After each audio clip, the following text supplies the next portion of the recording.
From the art of the deal to keeping it real. Live from the Simply Vegas studios, it's The Power Move with John Gafford.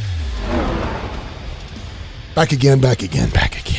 For another fun-filled episode of The Power Move. My name is John Gafford. I am your host. I am joined this week, as always, by Colt Lightning Boy Amidan. Lightning, just like the Android. Yeah. Lightning fast. Oh, God. Lightning fast. Lightning fast to get you getting kicked out of text groups. Lightning, what you can't charge your phone it. on. And, of course, Chris Connell, Esquire. How are you, counselor? How are y'all? How are you? So today, man, what I want to talk about is last week we talked about when we were going over the book and stuff on Stoicism, we talked about creating better habits. And one of the things that I did mention on that podcast was the book Atomic Habits by James Clear. And a lot of people hit me up in the DMs or hit me up talking about messages saying, yeah, I love that book. You should talk about that book. So have either one of you guys read this book? Have you read? No. You haven't. Atomic? No. It's not a coloring book, Colt. Well, then you lost me. Yeah, I lost you. There's no coloring. Do you know they have adult coloring books now? Just found that out. That's freaking amazing. Well, is it an adult coloring book? All books are adult coloring books if the adult knows how to color. Never thought of that. That's a solid point. Good solid point by the counselor. Any coloring book is a book. I feel like now I'm getting ripped off. But Charge double. But before we get into that about Atomic Habits, where we'll kind of tell you, hopefully the reason you should want to know about this if you haven't read the book is we're going to give you some tips, tricks, advice on how to build better habits in your life that'll help you. Because really your habits, somebody says, show me your habits and I'll show you your future. And yeah, anything we can do to kind of help you improve that, we want to. So we're going to do that. But there's lots of stuff going on. Lots.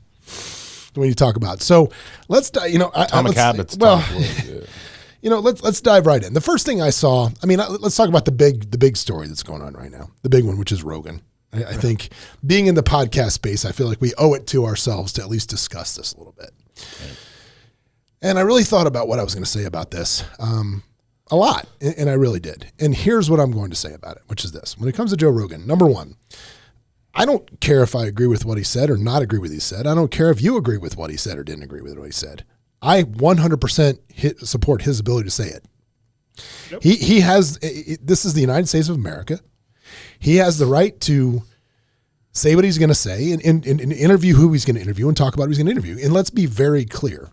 I don't think it was about COVID. I don't think it's about race. I think it's about power. And I think Dave Portnoy hit it right on the head when he said, this is what it's about. The guy has too much power and people don't like it. Yeah. And they want to tear him down. Icarus, too close to the sun. Too close to the sun. And I saw today where somebody wrote something I thought was great. It's like, it's funny how, what's his name? I forgot. R. Kelly, who was in jail for peeing on children. Peeing on children, and all his music's still on Spotify. Nobody has an issue with that. Michael Jackson. Yeah, yeah, exactly. How quickly we forget, those sorts of things. Yep. And the fact that he's still getting attacked like this. Now, number one, I think Spotify kind of did the right thing by saying, "Look, we have our code of conduct, we have our things, we have our stuff, but we pulled the episodes out of contention." But I want to say something else, and I think this has gotten real quick. And here's the deal. If you are someone that has said we should cancel this person because they should kick them off and ruin their job because I don't like the way they think or the way they say, right. Fuck you. Sure. If you are somebody that has said we should boycott this place because they wanted me to wear a mask, fuck you. Yep. People have a right to run their business. People have a right to think the way they want to do on both sides of the aisle. There are just as many people on the right that want to cancel people as there are on the left. This is not a right or left problem. This is a desperate for people to agree with my opinion problem. So if I say, oh, we should all not go here, we should all not do this, this person should get fired, we should all do this, then it validates you somehow as a human being for tearing down somebody else. And you know what? From the bottom of my heart, fuck you. It's a low frequency behavior. It is. It's a low frequency way to understand things, but I understand why people do that, right? I understand why people go, hey, this is bad, therefore we should all bandy about and make it go away, right? Because I don't really want to think about it. I don't want to have my, the 2 seconds of a snippet I heard one time challenged in my brain. I made up my mind already. That's how we vote in this country. That's how we operate. I understand why people do it, but it's low frequency. Yeah. Very low. It's very low frequency. It takes a moment of time to go back and hear things in context. Now, I will go on the record very clearly. The N-word and its progeny. And see, I don't even want to talk about that because I don't think it's not something, right, that I take lightly or that I have an opinion on in terms of, well, how come this guy gets to say? It's not about that. But here's what happened. A lot of that stuff is specifically taken out of context. Now, I would never choose to do it, but in an academic sense, one of the books we were talking about the other day had it in there in context. It was a quote from a powerful black leader, right? So in context, he was reading it. So would you rather people avoided things? What happened in 1984? What was the big thing? You control language, you control thought. Yeah. The minute you start doing that, I understand that it's now become a mental game of chess where, that's a word. It's made up of syllables. Those ones are off limits, right? Yeah. In that, no matter what context, regardless of context, right? And you go, wait a minute, context has to matter. Yeah. Well, I just think that if you saw, and I love Dave Portnoy last night, you probably didn't see this, but he actually got the 3 dudes. There's 3 dudes that run some kind of a left-leaning super PAC or whatever it is, or PAC. And they've kind of done these little hits. And they were some of the guys that sort of retweeted some of the stuff about Portnoy.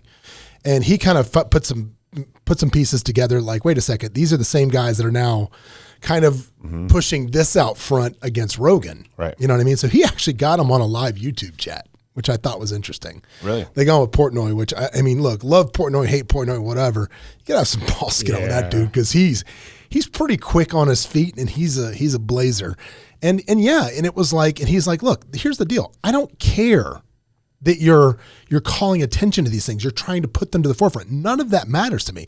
What matters to me is you only do it to people who have opposing views to you. Right. Like you don't do this with impunity. And selectively. Don't paint yourself as a justice warrior, as a freedom warrior, because you selectively target who you attack. That's right. And I thought that again is the problem, because it's like anybody that doesn't agree with what I say, you're all wrong, and I'm going to do anything I can to do that. And if you want to watch us, we talked about this before the show. That's how I got down the rabbit hole of good public discourse. That's how I got to it. And if you want to watch 2 people that think polar opposite, there's a YouTube clip out there of Russell Brand and Ben Shapiro debating some things. And watching those guys talk. Now, granted, you think it's mental gymnastics with this guy linguistically, but holy crap. It was, you better get a dictionary if you're going to watch that. But watching those guys have a conversation from total polar opposing views is how it should be. And nobody said Russell Brand should lose his podcast. Ben Shapiro didn't say, he didn't say, nobody said that. Nobody's trying to cancel anybody. It's like, okay, I respect the way that you think, and, we just think differently, and we'll move along. So let me ask you a question. Who do you hear saying the concept, hey, respect the office? Whoever's president is in power. Right. Yeah. The minute that switches, that switches from one party to the next, it's fuck that guy. Yeah. Hypocrisy fucking is piece so of bad. shit. I hate him. Dance on his grave. Yeah. Oh, no. You guys, you got to respect the office. No, it makes.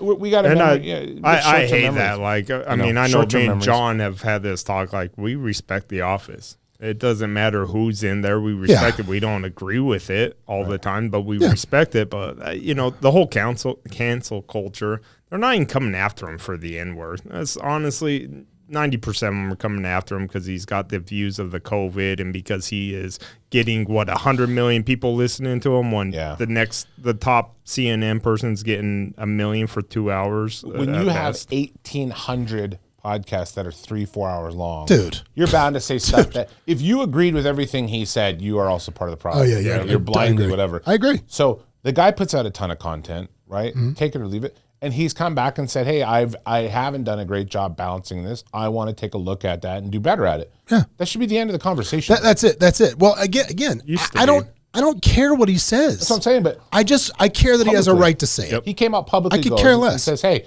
that is a valid criticism. That is fierce ownership. Do you know how many people agree with him? Do you know how many people say things in public? I mean, dude, look at the Alex Jones guy. Right. How many blatantly offensive things does that guy say? I mean, they're just every time. Yeah, it's so bad, John, that he's been found guilty in a court of law. Yeah, I know. Spreading for saying absolutely offensive things.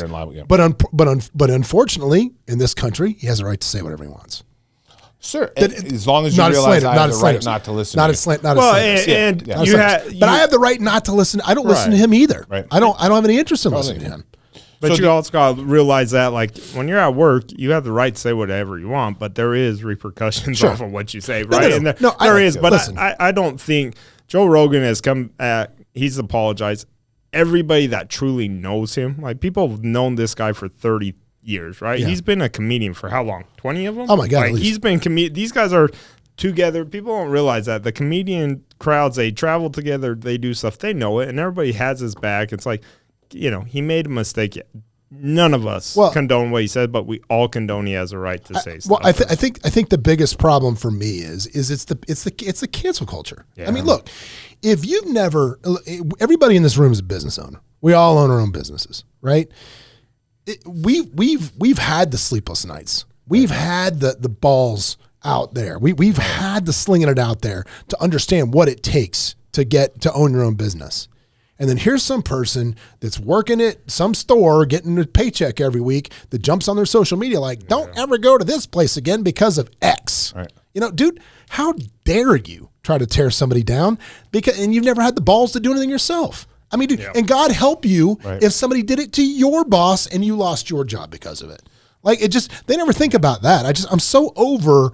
Like, and the other day it said, like, you can go to McDonald's 1,000 times. They screw up every time. You still go back through. But God help the small business owner that forgets to bring your salad, at the little restaurant. You go on Yelp and feel the need to expound your negative experience. It's like, dude, it's just. How much of this do you think is about power imbalance, or is it it's insecurity? It's insecure. No, it's not empathy. It's not empathy. It's a lack of empathy. It is an absolute it's attention seeking and self-validation. I am so small on this planet. Mm-hmm. I am such a small speck of dust on this great cosmic whirlwind we're on that I've got to try to stick my chest out to do this. And let's face it, you look at the news cycles back from the beginning of news. If it bleeds, it leads. Bad news clicks. Right. Yep. If somebody, how many times do people say, I had a great experience at this place? Do you really click and read that? People are like, listen, look at, dude, you want to see what I'm talking about? You know the epicenter of this? No, not Yelp. Worse. Nextdoor. That is the epicenter of this. To the asshole that walks his dog on Thursdays at 9 a.m. Dude, it's just a relentless spewing of people that have no validation in their life other than to tear others down. So you can take that on one hand as it's people, men living lives of quiet desperation, men and women, living the lives of quiet desperation, right? Yeah.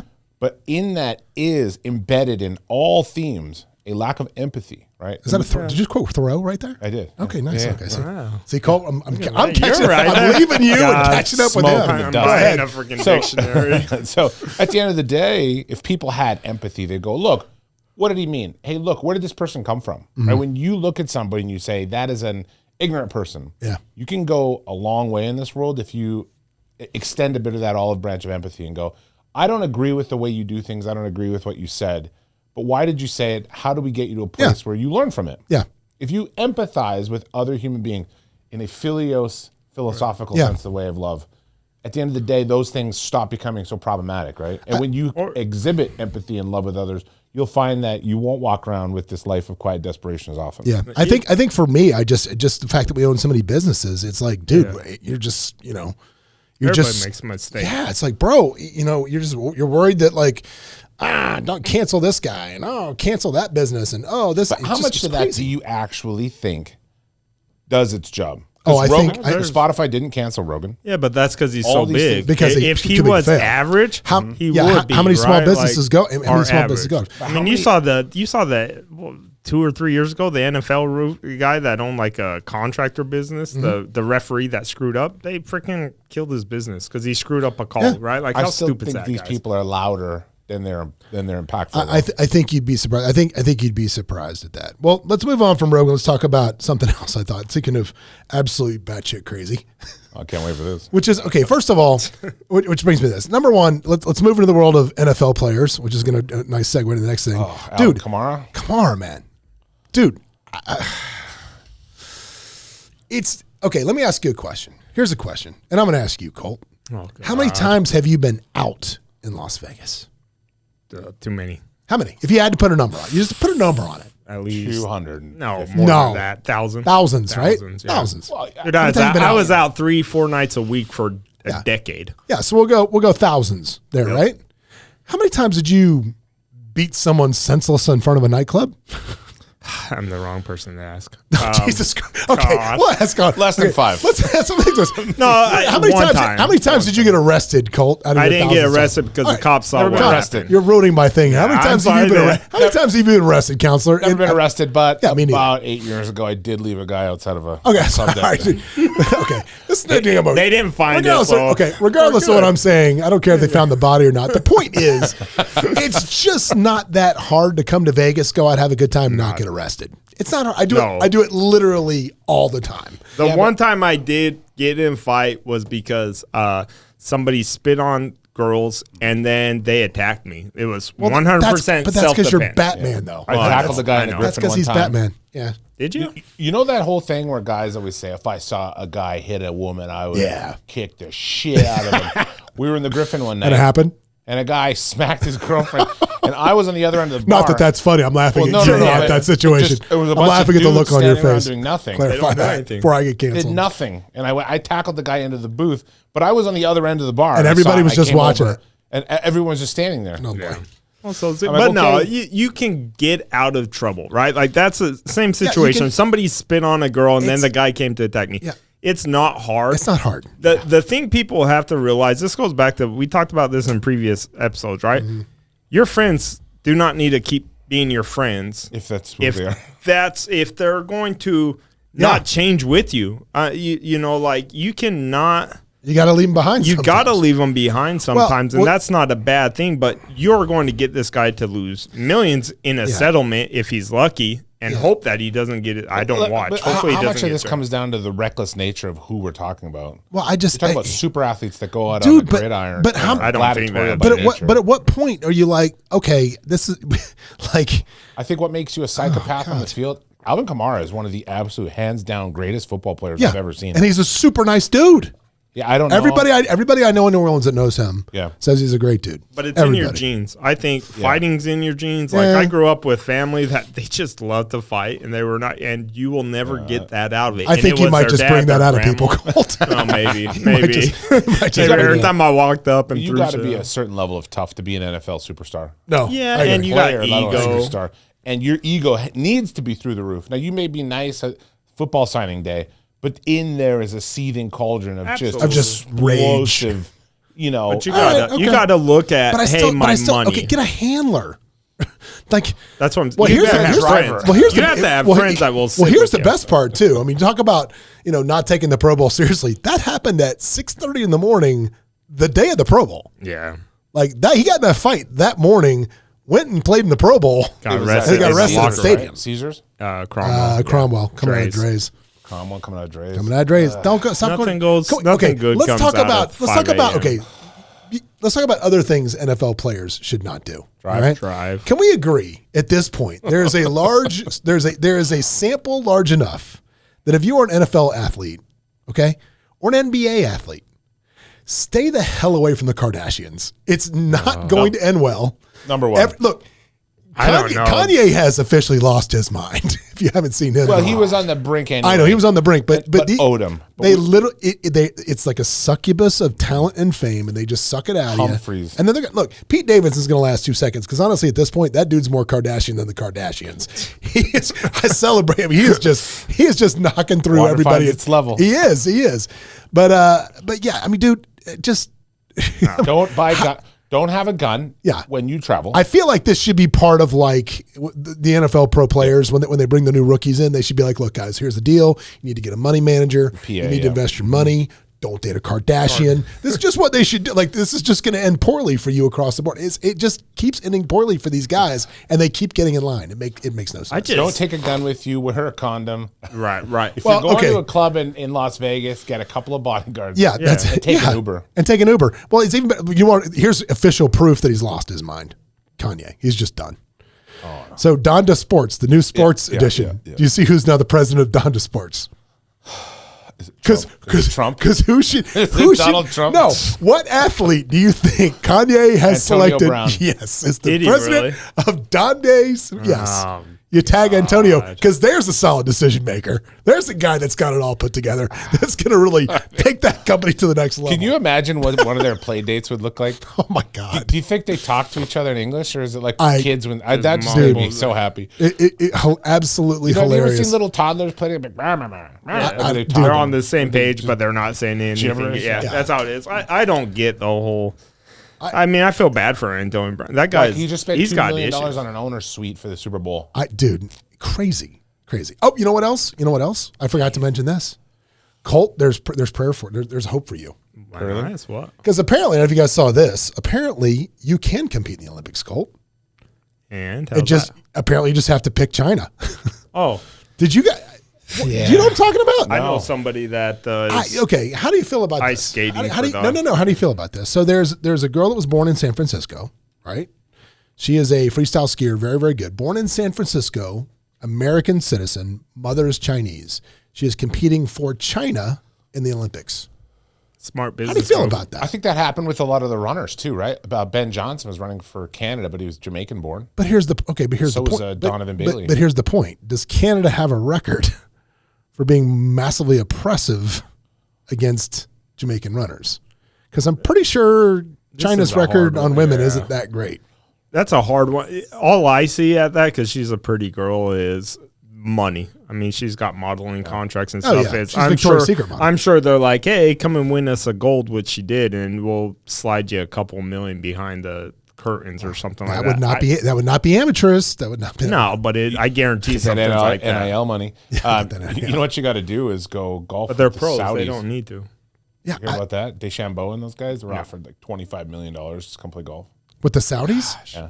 Well, you see that happen with the birthday parties. I mean, J-Lo or Beyonce got paid very heavily like 4 or 5 years ago to sing at a birthday party. Wow. I mean, I got to get my level of talent up to you got to get at some point. Yeah. All right, something. I might be able to get the knockoff version on Fremont. I think that's got us caught up with current events. So let's actually get into the episode here, where we're going to talk about the book Atomic Habits. If you are someone, look, man, if your life is not necessarily where you want it to be and things are not going how they are, your habits is the problem. Everybody sets goals, but habits are what really get you there. Discipline. I think one of the best quotes I heard about that was, "Winners and losers had the same goal." Oh, for sure. I like that. Why? Think about that. Good, yeah. Think about, you got two guys walking into a UFC cage.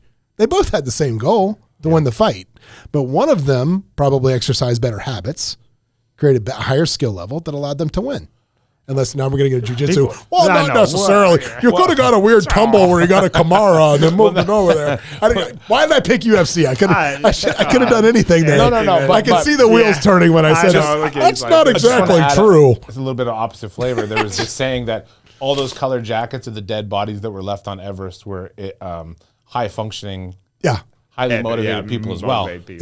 No, I agree with that, but like people do dream boards and they just put their goals on there, right? Sure. Like you should really, if you're doing a dream board, you should that's not a plan. No, but if you do a dream board, you should say, okay, well, for me, it's going to take me to make this much money. This much money is this many leads. This much leads going to phone calls. This many phone calls is this. And it should be a whole thing to your dream. People are just like, you should, right? Like a mini business plan. It can be as simplistic as a dream board business plan. But, too many people just come and say, well, my dream's to do this. How the hell are you going to get there? You got to have a plan. Yeah, people think that if you it'll manifest itself by you thinking about it. You need discipline to create habits. Well, let's talk about that. So in the book Atomic Habits, it breaks down a lot of things. The number one thing it talks about when you're trying to build or develop a habit, or any habit that you already have, really comes down to 4 key laws, is what it is. And those laws are cue, craving, response, and reward. That's it. Everything you do in your life comes down to those 4 things. Let's talk about like chocolate chip cookies. What would the cue be? You'd walk in the house. You smell the Otis Spunkenmeyer cookies. I went back to the Otis Spunkenmeyer. Nice. You smell the Otis Spunkenmeyer cookie cooking. You smell it. No pump cookie. You smell the Otis Spunkenmeyer cooking, and you smell it. That's the cue. All right. The craving is now like, oh my gosh, I want that cookie. The response is you eat the cookie, and the reward is you sit there feeling, oh, that was a good cookie. Yeah. And everything you pretty much do across the board, it works exactly the same way.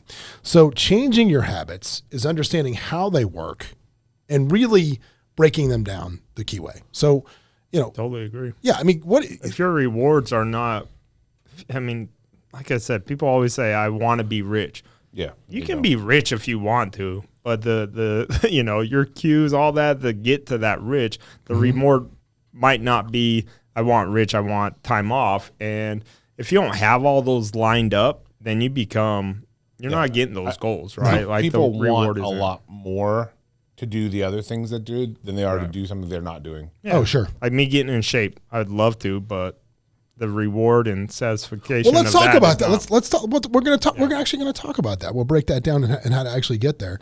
But yeah, the first thing, if you look at a couple insights from this thing, small habits can change and produce outsized effects that improve or degrade the quality of our life. People don't realize the domino effect that you have when you do things. Like, for example, let's say you're a cigarette smoker, which, Jesus, God help you. If you're still smoking cigarettes, let me make a plea to you right now. Stop smoking cigarettes. Good Lord, just stop. They're terrible. It says right on the pack. Yeah. It says right there, right on the pack. It says they're bad for you.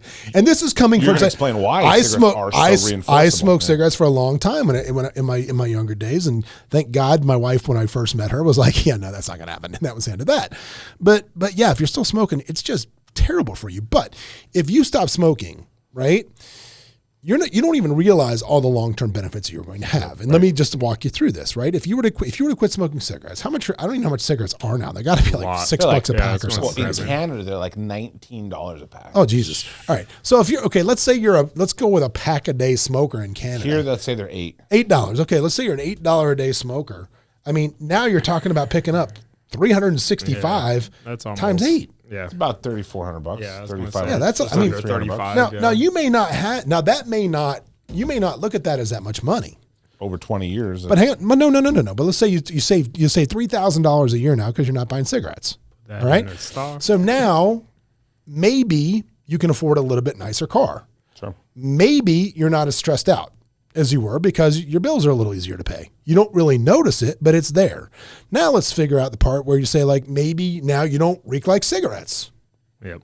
Then people that smoke, I don't care what you do, you reek like cigarettes. Awful. I don't care what you stink. I'm sorry, you do. Public apology to anybody. I'm a huge cigar smoker. Like, I was at the cigar bar Saturday, and some lady was smoking a cigarette, and everybody in the cigar bar is like looking at her, telling people get her out. But you don't realize that affects your business. Somebody you go do business. Oh my God, that almost makes me want to start smoking cigarettes just to go to the cigar bar, clear all those guys, because I hate those. Look, I don't mind. I don't mind guys. At the cigar bar. No, listen, I don't mind that. Cigar bar, fine. You're there for that. Else, yeah. Yep. I hate the jackasses in the casino walking around carrying a cigar. Don't walk to a casino with a lit cigar. It's obnoxious. It's obnoxious. Just because you're here, it's not like somebody just had a baby. You don't have to light up a cigar. It's fine. Are those the best cigars? Yeah. But again, let's move it. So now you don't smell bad. So maybe you attract a better mate.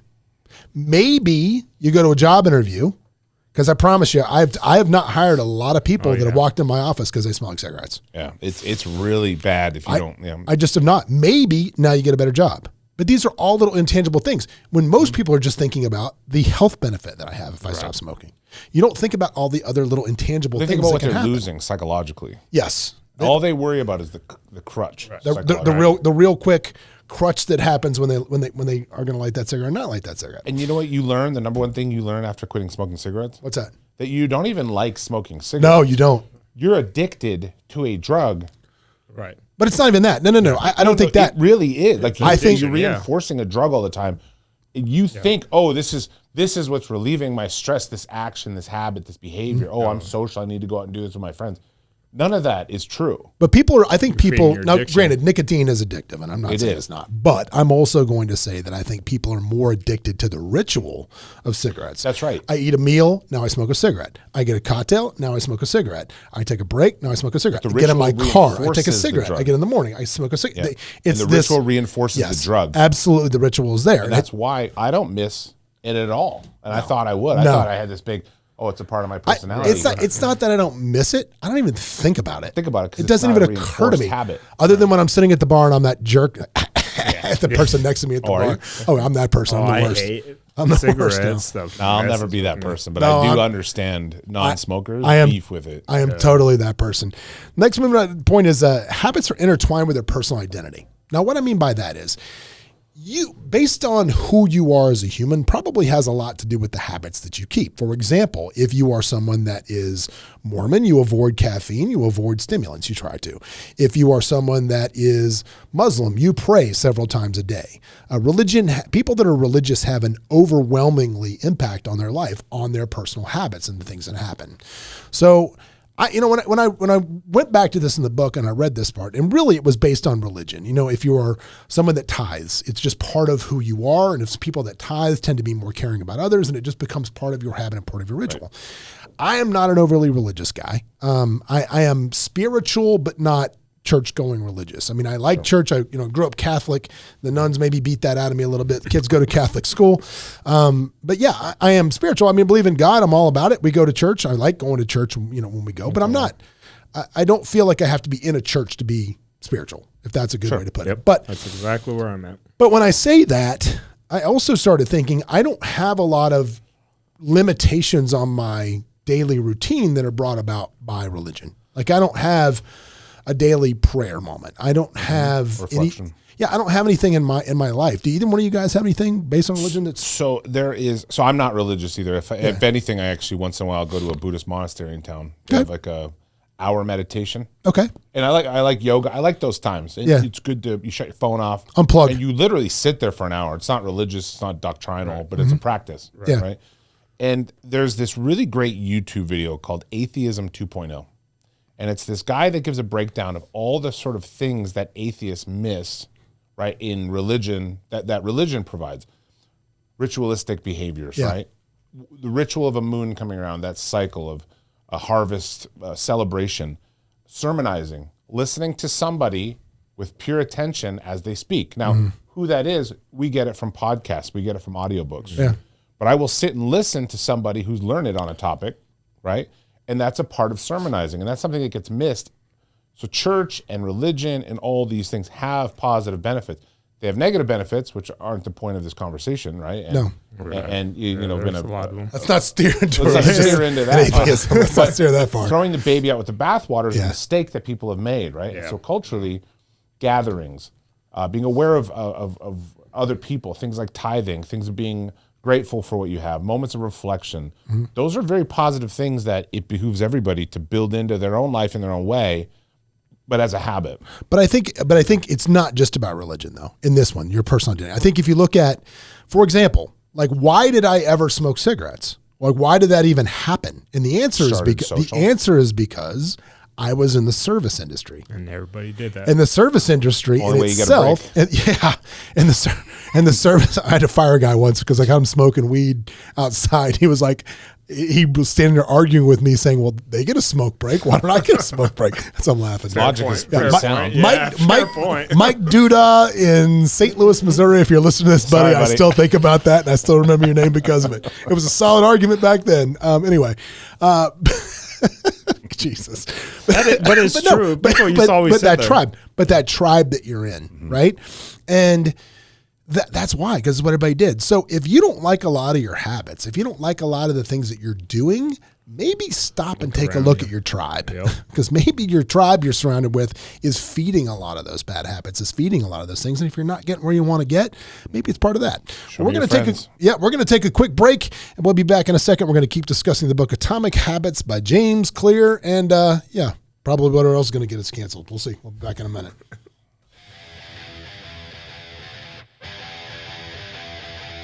Hey, it's John Gafford. If you want to catch up more and see what we're doing, you can always go to John's going to send an email to that guy in St. Louis. Well, sorry, man. Yeah. Mike Duda. Different day and age. No, Mike Duda. That's his name. We had a lady. And if you want to catch up with me on Instagram, you can always follow me at the John Gafford. I need my 15-minute smoke break. Give me a shout. They're like, smoke. She goes, I don't care if they're getting 15 minutes. I want 15 minutes. It's 5 minutes, and they come out and break your balls.